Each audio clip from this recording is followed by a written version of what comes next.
Les red flags qu'on a chez les mecs avec des générations différentes, donc c'est intéressant. Bon, bah si c'est intéressant. Je commence. Ils postent des TikTok ou sur Insta souvent. Bon, le mec, il a pas le droit de poster des TikTok, mais toi, tu fais un TikTok pour dire que le mec a pas le droit de poster de TikTok. Faut peut-être revoir un peu tes pensées, non? Pas le permis. Ça, c'est un red flag écolo, hein. Alors maintenant, si tu veux prendre le transport en commun parce que tu habites en ville et que t'as pas envie de payer la blinde pour un permis, tu peux pas être en couple. Et toi, t'as le permis? En plus, elle est jeune, elle. C'est un gros prouveur. Genre vraiment, il veut trop prouver tout le temps. C'est un gros prouveur? Je savais même pas que ça existait comme mot. Tu m'aurais dit c'est un bébé éprouveur. Enfin, c'est un bébé éprouvette mais au masculin. J'aurais compris. Mais un gros prouveur? Genre par exemple il veut prouver qu'il t'aime, ça, pas bien? Mieux vaut que ça soit un gros con. Il est plus apprêté que moi physiquement. C'est-à-dire que le mec a du goût? Tu veux être la plus belle des deux? Franchement, s'il prend soin de lui, je vois pas en quoi c'est un red flag. S'il est en claquettes chaussettes et en jogging, ça je peux comprendre que ce soit pas ton style physiquement. Mais là, il fait des efforts. Tu vas quand même pas lui critiquer de faire des efforts. Il passe trop de temps à se préparer le matin. Est-ce qu'on est vraiment en train de parler de red flag de mec ou est-ce qu'on est juste en train de parler d'une femme au final? Moi, il faut lobarder là. Bon, ça je comprends.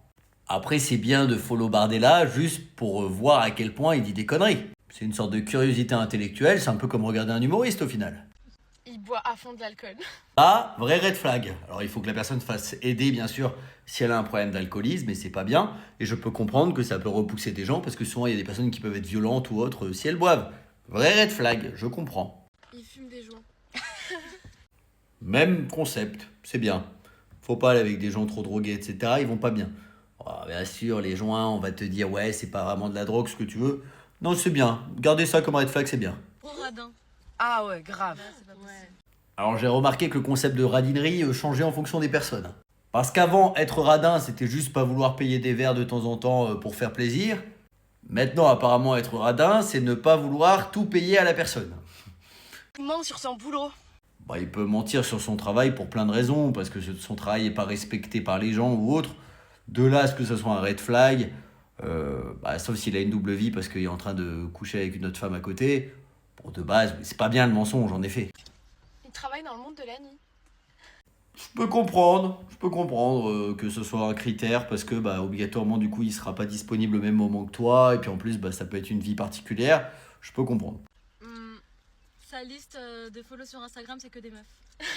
Ouais, il follow encore ses ex.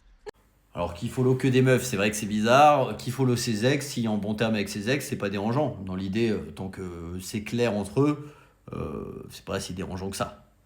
Arrêtez d'être en concurrence avec des ex alors que s'ils sont ex, c'est bien qu'il y ait une raison. Bon, ouais, je pense que ça va, franchement, on n'a pas abusé, on a des trucs raisonnables. Dites-nous. Nous. Et si tu veux voir mon spectacle sur les relations toxiques, c'est du mardi au samedi à Lyon et un peu partout en France. Eh bisous.